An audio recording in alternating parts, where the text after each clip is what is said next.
మంచిర్యాలలో Peddapalli Congress MP అభ్యర్థి గడ్డం Vamsikrishna, MLA Vivek Venkataswamy, Saroja Vivek తమ ఓటు హక్కును వినియోగించుకున్నారు.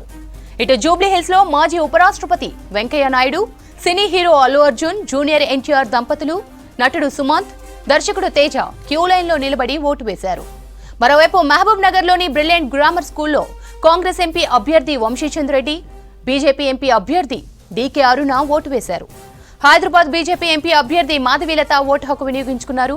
సూర్యాపేట జిల్లా కేంద్రంలో 89వ నెంబర్ పోలింగ్ కేంద్రంలో ఓటు హక్కు వినియోగించుకున్నారు మాజీ మంత్రి రామరెడ్డి దామోదర్ రెడ్డి. హైదరాబాద్ తార్నాకాలో ఓటేశారు తెలంగాణ జనసమితి అధ్యక్షులు ప్రొఫెసర్ కోదండరాం. తార్నాకాలోని వెల్ఫేర్ అసోసియేషన్ కమిటీ హాల్లో ఓటు హక్కును వినియోగించుకున్నారు. ప్రజాస్వామ్యాన్ని కాపాడుకోవాలి అంటే ప్రతి ఒక్కరూ ఓటేయాలన్నారు కోదండరాం.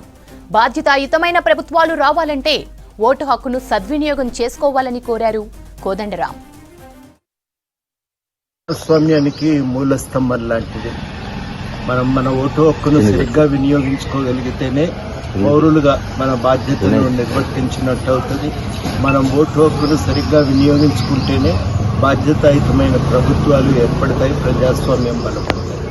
ఇవాళ పౌరులందరికీ చేసే విజ్ఞప్తి, మనకు ఉన్న ఓటు హక్కును సద్వినియోగం చేసుకున్నాం. ఈ ఓటు హక్కు ద్వారా ఒక మార్పుకు మనం పూనుకోవచ్చు, ప్రభుత్వాలు సరిగ్గా పనిచేసేటట్టు చూడవచ్చు. అన్నిటికంటే ముఖ్యంగా ఊళ్ళల్లో చెప్తారు, ఓటే లేకపోతే నేను లేనట్టే అని. ఆ అభిప్రాయం బలంగా ఉండటం చేత అందరూ కూడా తప్పకుండా వెళ్ళి ఓటేస్తారు.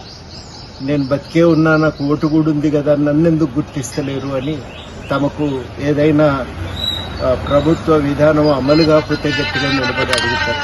ఇవాళ హైదరాబాద్లో ఉన్న మనం కూడా అందరం బయటికి వెళ్దాం.